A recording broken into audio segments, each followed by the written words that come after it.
एक खेडेगाव होतं. खेडेगावात आईन तिला 2 मुलं.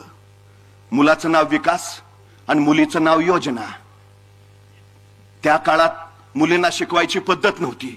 मग आईनं विकासला शेजारच्या गावातल्या शाळेत घातलं आणि म्हणली, उगाच तू येण्या जाण्यात वेळ खर्च करू नको, शाळेच्या गावातच राहा, म्हणजे अभ्यास होईल. जेवणाची काळजी करू नको, मी रोज योजनाजवळ तुझा डबा देत जाईन. मग विकास शेजारच्या शाळेच्या गावातच राहिला.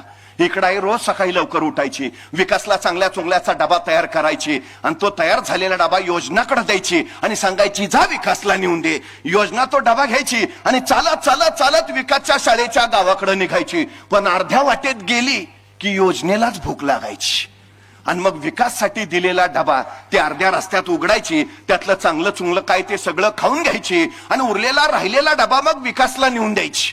हे वर्षभर चालू राहिलं. आईला वाटलं, आता विकासला आपण एवढं रोज चांगलं चुंगलं खाऊ घालतोय, विकास कसा आता जाडजूड झालेला असला पाहिजे. वर्षाच्या शेवटी विकास घरी आला. विकास होता तेवढाच, योजना मात्र मधल्यामध्ये खाऊन फुगलेली. भाजप सरकारच्या काळात दुसरं काही झालेलं नाही. विकास आहे तेवढाच आहे, फक्त योजना फुगल्यात. नुसत्या जाहिराती, नुसत्या कृती नाही, काम नाही, दिसतच नाही काही. जे खरंच काम करतायत त्यांच्या पाठीशी उभा राहा. खासदार ओमराजे निंबाळकरांनी विश्वासाने ही माणसं उभा केलीत.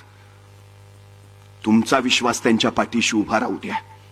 जिल्हा परिषदेवर शिवसेना उद्धव बाळासाहेब ठाकरे पक्षाचा भगवा फडकू द्या.